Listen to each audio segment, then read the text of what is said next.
pacientes que se quejen de heces demasiado pequeñas, una defecación muy dificultosa, infrecuente o incompleta. ¿De acuerdo? Entonces, ante esa conclusión, hay definiciones que nosotros deberíamos conocer, como de la Asociación Americana de Gastroenterología, donde catalogan el estreñimiento como un desorden sintomático de la función intestinal, que va a estar caracterizado por una defecación no satisfactoria, evacuaciones infrecuentes. ¿Y cuándo es eso de la frecuencia? Menos de 3 veces a la semana. Si un paciente les dice que tiene deposiciones menos de 3 veces a la semana, puede considerar que es un estreñimiento. Puede haber una dificultad en el pasaje de todo el tránsito intestinal de la materia fecal.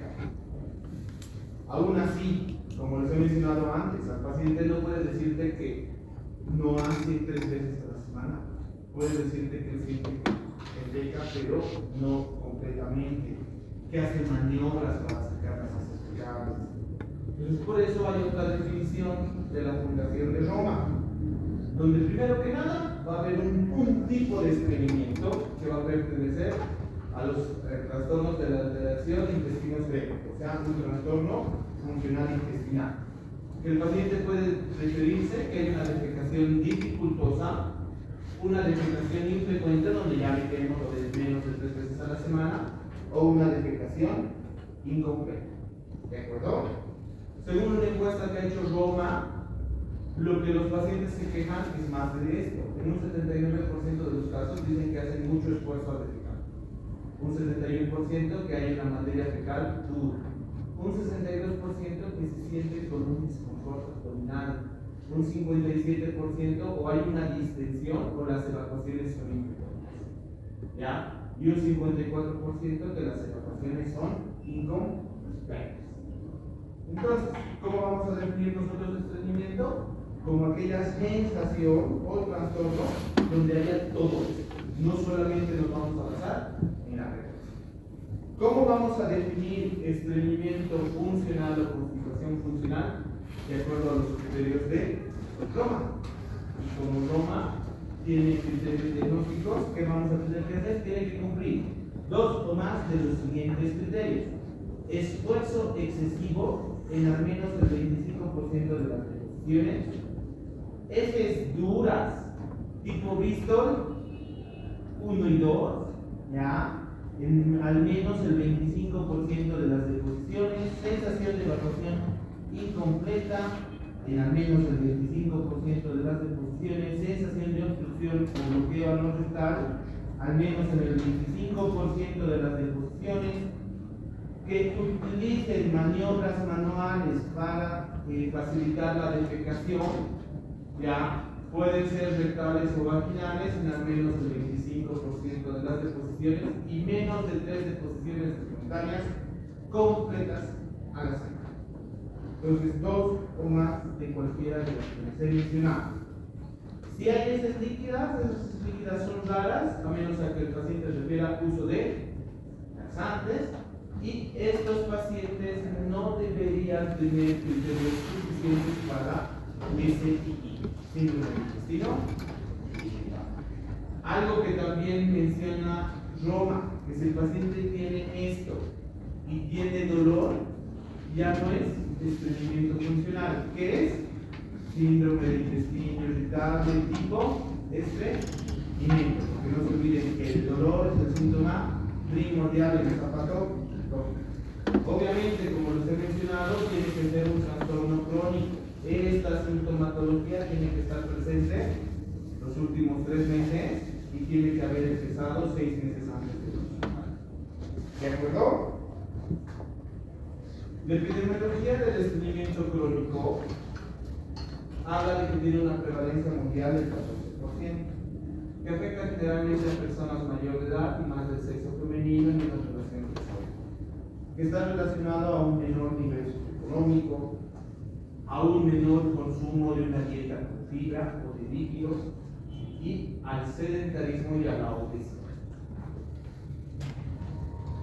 El estreñimiento en sí, no el estreñimiento funcional, el estreñimiento en general, nosotros lo podemos catalogar o clasificar de acuerdo al patrón fisiopatológico que predomina, de acuerdo a la causa de base, en un estreñimiento primario o funcional, ese es el que cumple los criterios de Roth, o secundario, que van a ver que hay varias causas, o por el tiempo de evolución, si es agudo o crónico. El estreñimiento funcional, que está dado por los criterios de Roma, ese se clasifica en 3 tipos de constipación: constipación con tránsito normal, constipación con tránsito lento, o un síndrome de obstrucción defecatoria o discinesia defecatoria, que van a ver más adelante. Este es el primario, el idiopático o funcional, no el secundario, ¿de acuerdo? Entonces, vamos a revisar las características de cada uno de ellos. Un estreñimiento con tránsito normal se va a referir a que hay una velocidad del tránsito del colon, ¿ya? Y una frecuencia de evacuación normal. ¿Qué queja les va a dar el paciente que tiene este subtipo de estreñimiento funcional? Dificultad en la evacuación. El estreñimiento de tránsito normal es la causa más común de estreñimiento funcional. Ya, el subtipo de constipación más asociado a cualquier trastorno digestivo funcional. Puede, aparte de tener la dificultad a la evacuación, tener otras molestias digestivas asociadas, como el dolor, la distensión abdominal, el meteorismo o los famosos borborismos, que es un aumento de ruidos hidroaéreos. Entonces, el primero en frecuencia, y no se van a olvidar, dificultad para la evacuación. Si en el examen les pongo un caso clínico con eso, les digo que lleven un diagnóstico, ¿de acuerdo?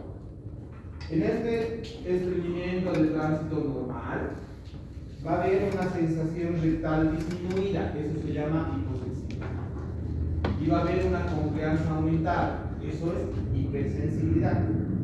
Puede estar presente una de las dos o ambas.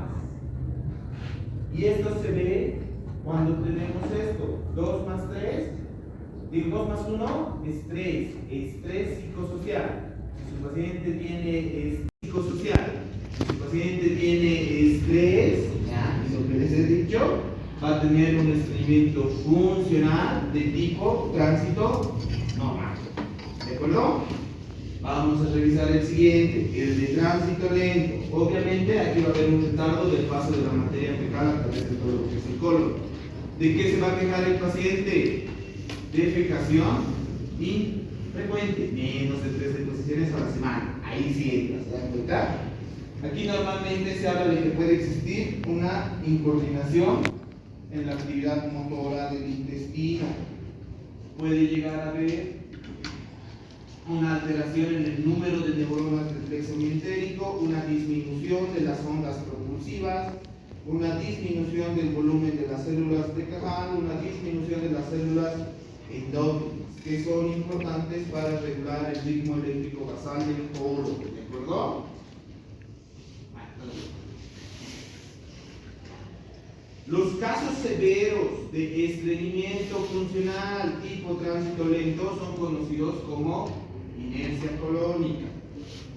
Son casos severos donde el tiempo de tránsito colónico está extremadamente incrementado y generalmente hay una escasa o casi nula actividad motora.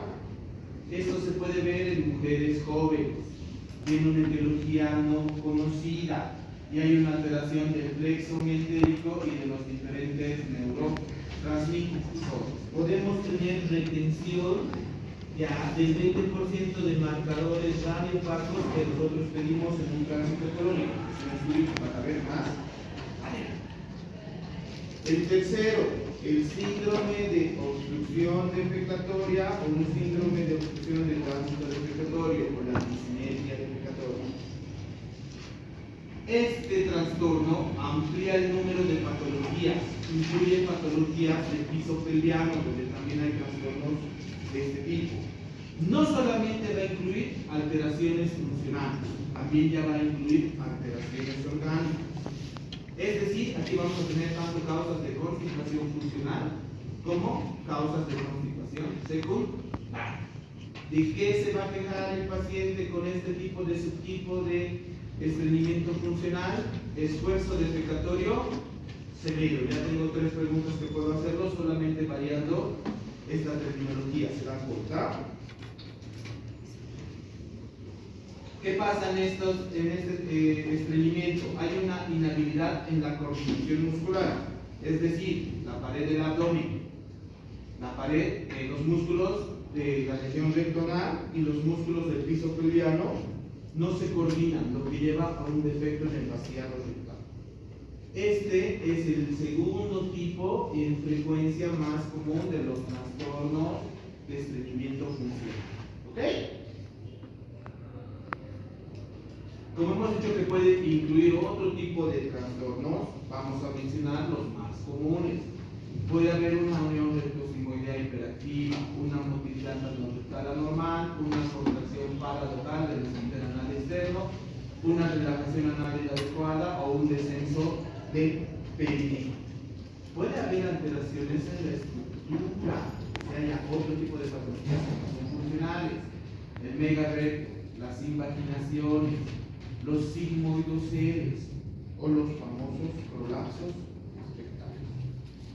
Esta defecación disinérgica es una falta en la coordinación de los músculos de la defecación.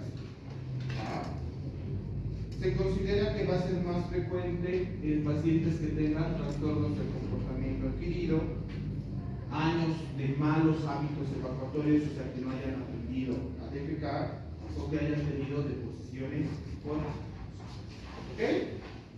Esta defecación disinérgica yo lo puedo pensar si mi paciente tiene antecedente personal de lesión obstétrica lumbar, una disfunción del eje cerebro-intestino o un mal aprendizaje, como les había mencionado.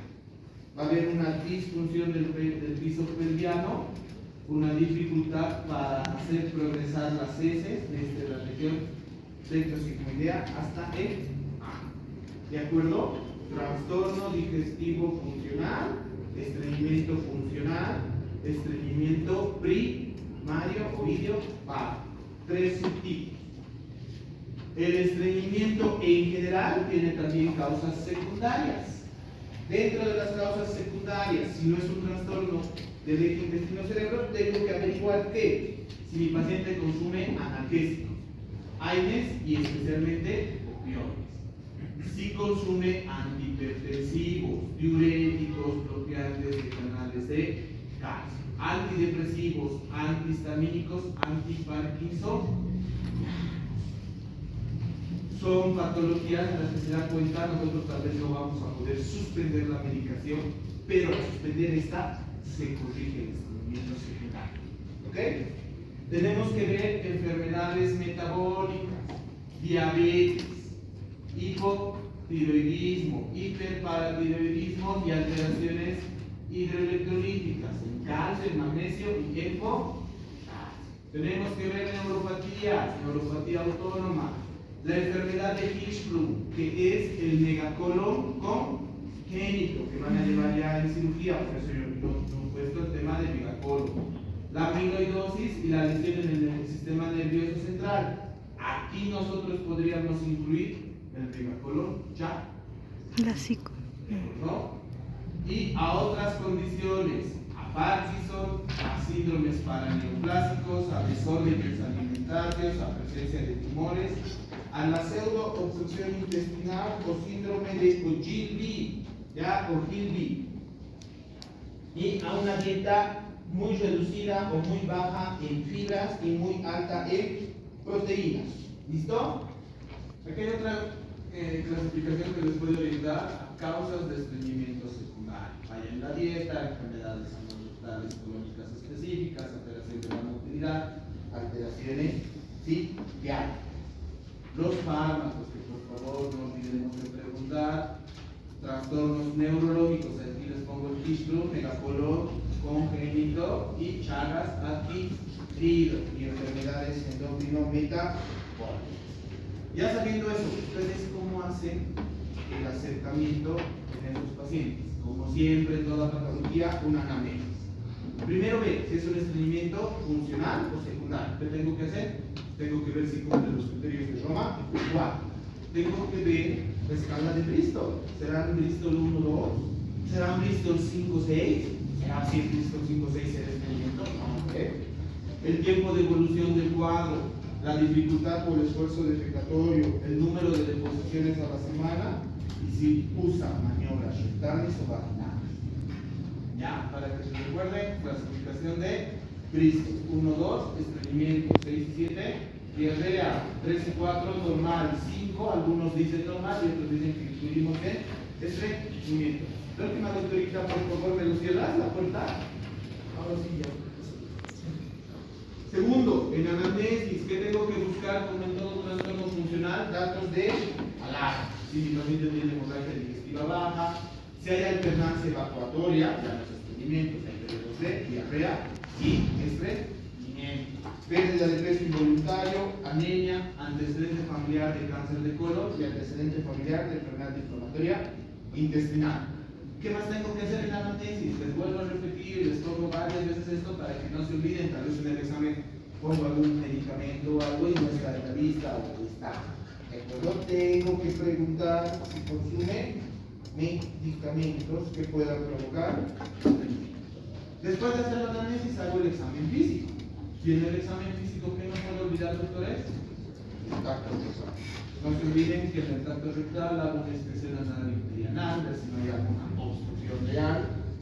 Y el tacto rectal me puede servir para diagnosticar la defecación disinérgica, donde tiene una sensibilidad y especificidad similar a la manometría anorrectal si sabemos cómo hacerlo. Con eso nosotros podemos hacer un diagnóstico correcto de estos pacientes. Tendríamos que recurrir a estudios de gabinetes.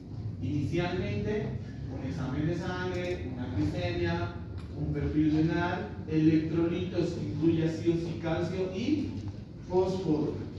Y para trastornos tiroides. ¿En qué momento yo voy a pedir un examen de gabinete como la colonoscopia? Cuando haya signos de alarma. O en pacientes que tengan antecedente familiar de cáncer de colon, que tengan un antecedente de enfermedad inflamatoria intestinal o que sean extremo de vida. Podemos pedir un sinfín de estudios y les voy a mostrar algunos, pero les soy honesto, hasta ahora no he pedido. ¿Por qué? No ha sido necesario pedir en los pacientes que estamos. Y nunca he visto a ninguno de mis colegas pedir este tipo de estudios hasta ahora. Pero podemos pedirlo porque pertenece dentro del capítulo de la neurogastroenterología. Un estudio complementario es la manometría rectal. ¿Qué se hace? A través de una sonda rectal que tiene un valor, se va a medir la función motora y sensitiva. Nos va a permitir distinguir la presión basal del esfínter anal interno, la contracción voluntaria del esfínter anal externo, la sensibilidad rectal, la elasticidad rectal y la compliance o el reflejo rectal inhibidor. ¿Ya? Se pone, como les he mostrado hace rato, una sonda que tiene sus sensores para medir todo eso. Manometría no rectal.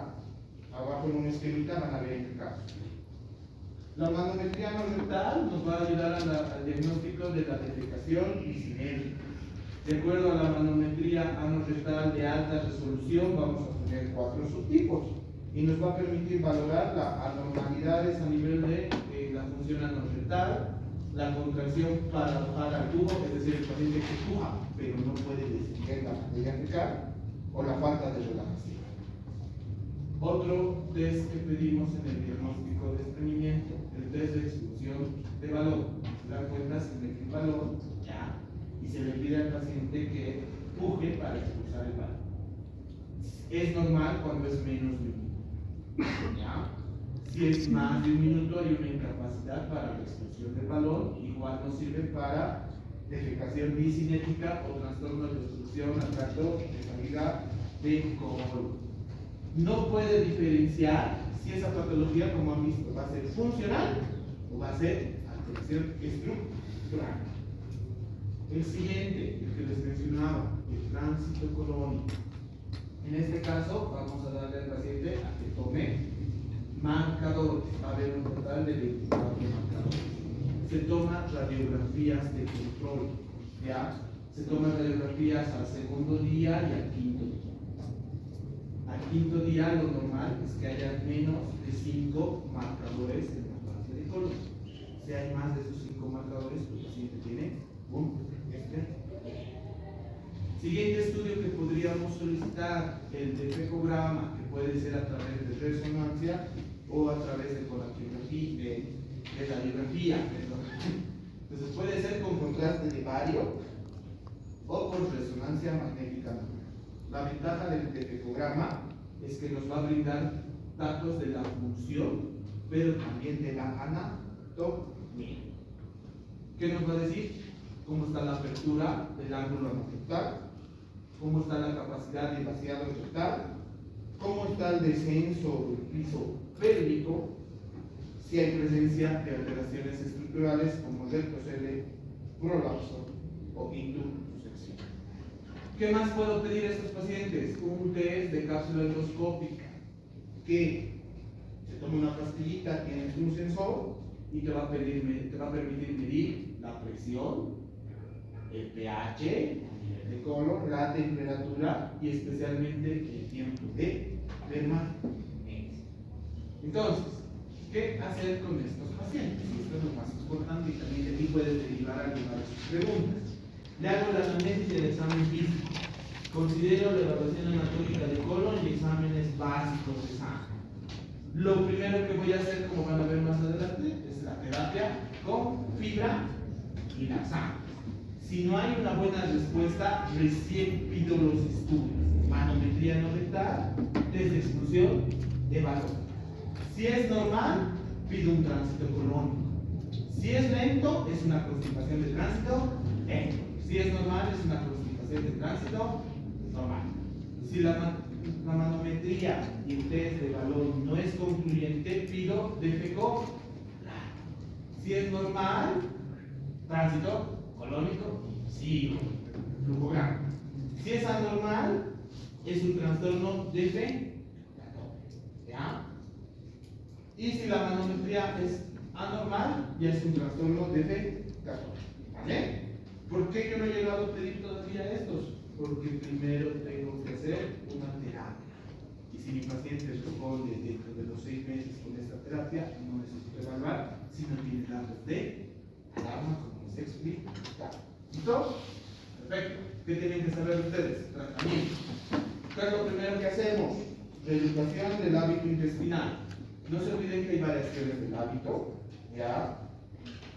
Que hay que aceptar el momento de urgencia defecatoria. Se dice que hay un reflejo gastrocólico, ¿ve? Comemos y después de comer tenemos mayor facilidad de ir al baño. Tendríamos que ponernos un horario regular y tendríamos que orientar en la posición para poder ir al baño que tiene que tener el paciente. Nosotros los incluimos porque no creo que alguien nos incluye, siempre estamos en esta posición. Si se dan cuenta, no permite la adecuada apertura del ángulo. Tenemos que sugerirle que el paciente vaya con un pequeño barquito que eleve los pies en 35 grados. Esto es lo primero que tenemos que orientar. ¿Correcto? ¿Qué es lo segundo que tenemos que orientar? El consumo de agua.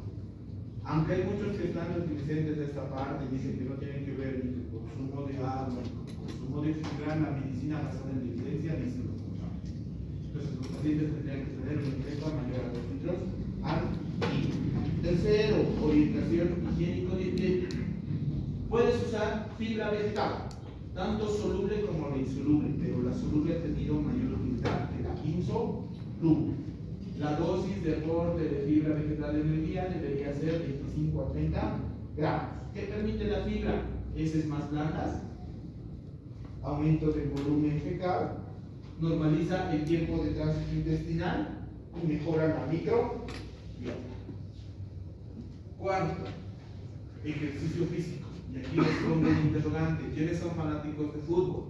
Se dice que si el ejercicio físico tuviera la respuesta que nosotros damos a ¿qué pasaría en un partido de fútbol? Messi, Cristiano, Mbappé tendrían que andar con pañal, porque la alta competencia del ejercicio físico que realizar tendría que provocar que tengan defecación durante el partido. Entonces, nuevamente es un punto que está en discusión, pero nosotros aún tenemos que evitar a los pacientes de que tienen que tener un adecuado actividad física para el tránsito colónico normal.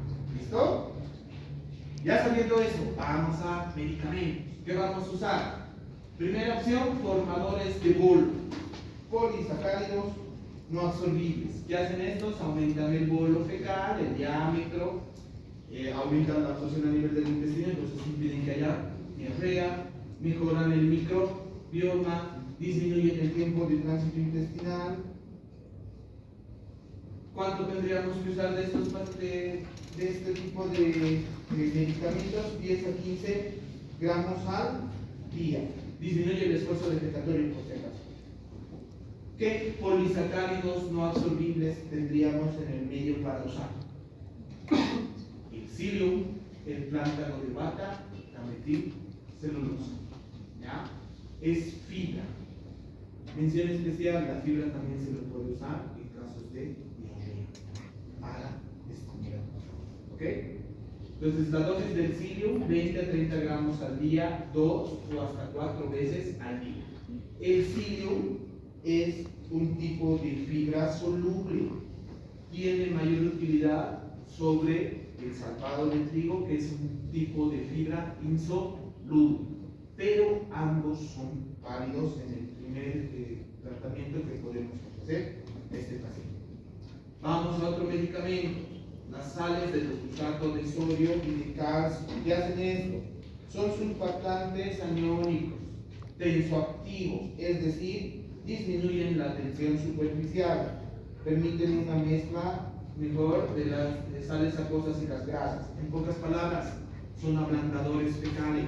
No se olviden que dentro de la queja de los pacientes son las heces duras. Tenemos en el medio el roidil, dopusato de sodio, dosis 50 a 200 miligramos cada día. Dopusato de calcio, no lo tenemos en el medio, pero cuando llegue dosis 240 miligramos por día. Ablandadores de las heces fecales. Vamos a la siguiente, y que muchas guías están después de la fibra o a la par de la fibra indicamos. Los laxantes osmóticos. Los laxantes osmóticos son azúcares que no se absorben, son generalmente ácidos grasos de cadena corta, aumentan la osmolaridad. ¿Qué laxante osmótico nosotros vamos a usar? Viene siendo propaganda, ¿no? El polilax, el polietilenglicol, la lactulosa, el hidróxido de magnesio y el sorbitol. La lactulosa, dosis de 15 a 30 ml 2 veces al día. ¿Cuál es el problema de la lactulosa? La importante distensión abdominal que produce. El polietilenglicol que deberíamos usar, 17 gramos al día. Llega como Polilax, si no me acuerdo con qué otra marca más. El hidróxido de magnesio, que también consiguen los pacientes, 15 a 20 ml al día. Y el sorbitol, que antes llegaba para preparación de colonoscopias. Siguiente grupo de medicamentos que podemos usar: laxantes estimulantes de contactos. ¿Qué van a hacer esto? Aumentan la absorción de agua, los electrolitos, aumentan la motilidad del intestino, aumentan la secreción de prostaglandinas y aceleran el tránsito gastrointestinal. Tienen un problema estos laxantes de contacto, que te pueden llevar a diarrea o a dolor abdominal. ¿Cuáles son los laxantes de contacto que esto ya visto en fármaco? ¿Ven? El bisacodilo, el picosulfato de sodio y las antraquinas, la cáscara sagrada. Este te puede llevar a melanosis coli, a un colon negro. En la colonoscopia vemos colon oscuro. Dosis del bisacodilo, 5 a 10 miligramos antes de dormir. Dosis del picosulfato de sodio, 5 a 10 ml hora suelta. Vamos al siguiente, los laxantes secretores que no hay en el medio hasta donde tengo entendido. Estos aumentan el fluido de la luz intestinal y actúan sobre las células epiteliales del intestino. se menciona el lubiprostone, ya que estimula la prostaglandina E1, que ayuda a nivel de secreción de cloro en las células epiteliales y a nivel de la membrana apical.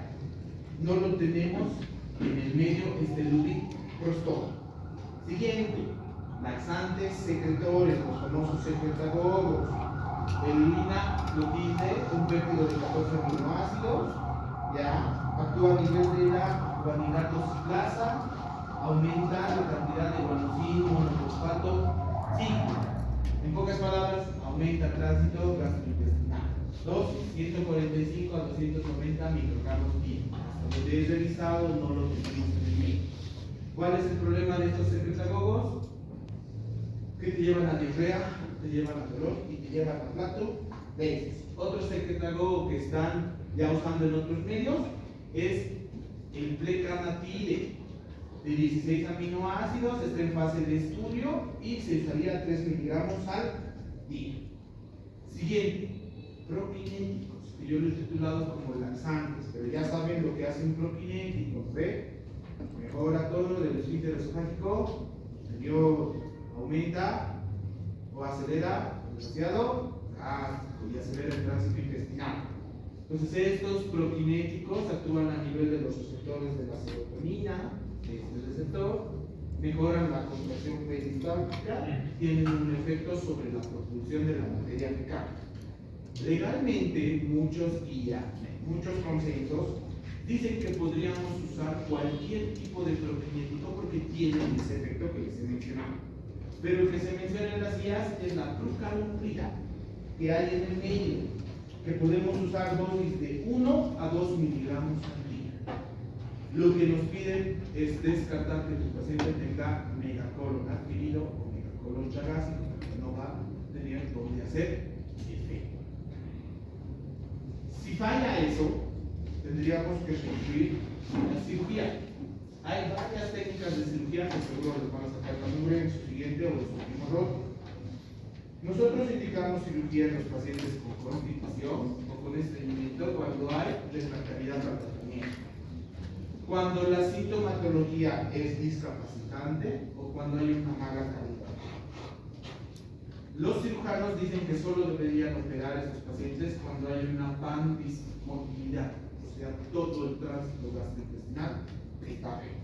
Ya no es tan común mandar a estos pacientes a cirugía, a menos a que no respondan. ¿Qué es lo que nosotros tendríamos que hacer? Los biofeedback. Especialmente en el subtipo de constipación funcional de defecación discinética, tiene una muy buena respuesta. Esto, doctores, es una terapia de rehabilitación. Es un condicionamiento operativo a través de instrucciones visuales. Ayuda a reeducar el funcionamiento de los músculos del piso pélvico. Ayuda a la corrección de movimientos anormales. El número de sesiones que puede necesitar el paciente es variable. ¿Qué es esto? Nuevamente, a través de una sonda con un valor, nosotros le enseñamos al paciente cómo es la actividad en el paciente, cómo debería ser, y le enseñamos a reeducarse. Esto es parte de la neurogastroenterología. Hasta donde tengo entendido, no lo tenemos. ¿Listo? El biofeedback, entonces, es una educación del paciente para que él sepa cómo es un mecanismo normal de educación. Es un entrenamiento de empuje de músculo de abdomen y de relajación de músculos del piso pélvico. Es una retroalimentación, como les he mostrado, a través de la manometría ano-rectal. Lo que nos faltaba del anterior tema. Tratamiento para SII tipo estreñimiento. La fila en el SII tipo estreñimiento no disminuye el dolor, ¿ya? Pero mejora la constipación. Entonces se tendría que usar dosis bajas e ir incrementando en estos pacientes. 10 a 15 gramos al día y podríamos empezar nuevamente con el SII. ¿De acuerdo? ¿Cómo usaríamos los laxantes en el SII tipo estreñimiento? Los osmóticos son de elección, el sulfato de magnesio o especialmente el polietilenglicol. Como ya saben, son derivados de poliazúcares, también se habla de que la lactulosa puede provocar demasiada distensión. Entonces, lactulosa nosotros nos reservamos para pacientes que tengan otras patologías, por ejemplo, pacientes con cirrosis hepática y prevención de encefalopatía hepática. El lubiprostol ya está aprobado por la FDA para el uso de mujeres en ese hipoestreñimiento, y la dosis de 8 microgramos cada 12 horas. Está contraindicado cuando hay embarazo o cuando hay causas de ejecución interna. Como les había mencionado la anterior vez, en este hipoestreñimiento vamos a usar inhibidores de la recaptación de la serotonina. Estos aceleran el tránsito intestinal y son la fluoxetina, dosis de 20 miligramos al día, y la paroxetina de dosis de 20 miligramos al día. Lo mismo, tengo un paciente que tiene diagnóstico de constipación. Busco, ¿tiene datos de alarma? Sí. ¿Qué le tengo que pedir? Colonoscopía y hacer un tratamiento específico. Si les pongo un caso clínico solo con eso, ya saben qué opción escoger. Si no tiene datos de alarma, primero medidas higiénico-dietéticas y farmacológicas por 12 semanas. Si hay buena respuesta, mantengo la respuesta. Los laxantes no se los usa con el objetivo de dar la fibra, y la fibra en la dieta es con lo que el paciente tiene que quedarse, especialmente en la fibra en la dieta. Si no hay buena respuesta al tratamiento, manometría no rectal, tránsito colónico, test de expulsión de válvulas. Si es normal, vuelvo a hacer tratamiento. Si hay una defecación anormal, le puedo mandar a biofeedback.